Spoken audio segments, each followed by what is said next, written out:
Hello.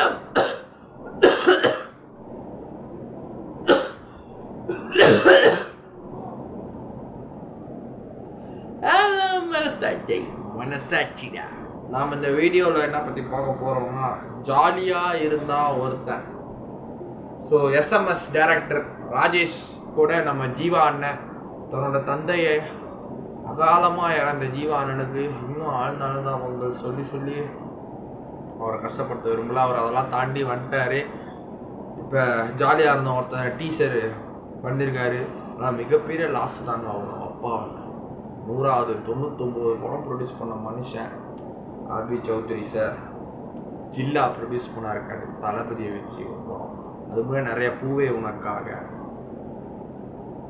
கடைசியாக இப்போ தலைவர் தம்பி தலைமையில் அந்த படம் அவங்களே ப்ரொடியூஸ் பண்ண போகிறாங்களா 100வது படம். அது ஒரு அப்டேட்டு.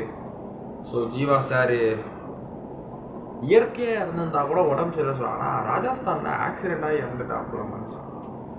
ஒன்றும் ஜீர்ணிக்க முடியல. சொத்துலாம் இருக்கு, எல்லாமே இருக்குதான். ஆனால் கஷ்டம் தானே, ஒரு இழப்பு கஷ்டம் தானே. ஜீவா அண்ணா அந்த படத்துக்கு அப்புறம் தலைவர் தம்பி தலைவர் நீங்கள் கேரியரில் கம்பேக் கொடுத்தீங்க. உங்களுக்கு ஒரு உங்கள் தந்தையை இருந்து அசம்பாவிதம் ஆயிடுச்சு உங்கள் லைஃப்பில். மறுபடியும் இந்த ஜியோ படம் உங்களுக்கு ஹிட்டு கொடுக்கும். 100 கோடி அள்ளும் கண்டிப்பாக அந்த படம். ஜாலியாக இருந்த ஒருத்தன் ஜியோ ஷார்ட்டாக அந்த படத்தோட டீசர் எஸ்எம்எஸ் டைரக்டரோட இணைஞ்சிருக்கீங்க. அந்த காம்போ மறுபடியும் வெற்றி படம். ஹீரோயினா இவானா நடிச்சிருக்காங்க, லவ் டுடே ஹீரோயின். நம்ம பரிதாபங்கள் ஃபேமஸான யூடியூப் சேனல் பரிதாபங்கள் கோபி அண்ணா சுதாகர் அண்ணா காம்போல சுதாகர் அண்ணா நடிச்சிருக்காரு ஜீவா அண்ணனுக்கு காமெடியன் ஃப்ரெண்டாக.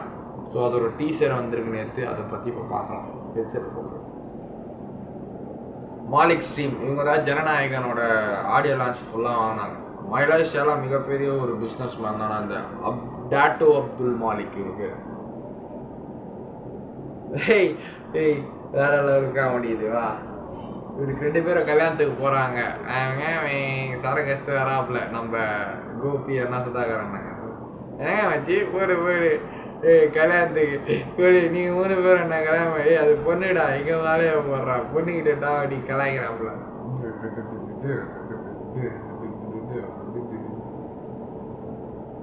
பாட்டெலாம் இன்ட்ரெஸ்ட் சொல்கிறேன். சொல்லுங்க, எனக்கு அரசியல்லாம் இன்ட்ரெஸ்ட். நான் காமராவே எடுத்துகிட்டு போயிடுறேன். ஒரு காலத்தில் ஒன்றா மாதிரி கல்யாண பொண்ணோட மண்டபத்துக்கு போனால் தான் தமிழ்நாடு 2 ஆரிக்ஸி தளபதியை சொல்லிக்கிறாங்கள. ஆமாம், யூத்து படத்தில் அந்த பொண்ணை கூட்டிகிட்டு போவார்ல, அந்த சீனை அப்படியே சொல்லி இன்னைக்கு அவர் சிஎம் அப்படின்னு சொல்லிக்கிறாங்க. வச்சு ஏசிட்டு வாத்தி எஸ்எம்எஸ் பண்ணுற மாதிரி வாத்தி எடுத்துக்கிறாப்புல சோனி சினிமா. பல்லவி நான் காட்டுறேன்டி, நான் எவ்வளோ பேர் லோக்கல் காட்டுறேன்டி. ஓகே பல்லவி தான் அந்த பொண்ணோட பேர். ஓகே வெயிட்டிங்டா. நல்லா தான் இருக்குங்க டீசரு. உண்மையிலே நான் எவ்வளோ பேர் லோக்கல்னு காட்டுறேன்டி. உண்மையிலே நான் எவ்வளோ பேர் லோக்கல் உனக்கு காட்டுறேன். சரியான டைலாக் அந்த சக்தி பல்லவி. பரவாயில்ல, எஸ்எம்எஸ் மாதிரி பண்ணிடுறாங்க. ஆனால் எஸ்எம்எஸ் மாதிரி ஹிட் ஆகுமாங்கிறது பொறுத்து தான் பார்ப்போம். கமர்ஷியல் ரீதியாக அவங்க போட்ட பட்ஜெட் காசு எடுக்கிறாங்களா ஃபஸ்ட்டு போகலாம். அதான் மேட்ரு.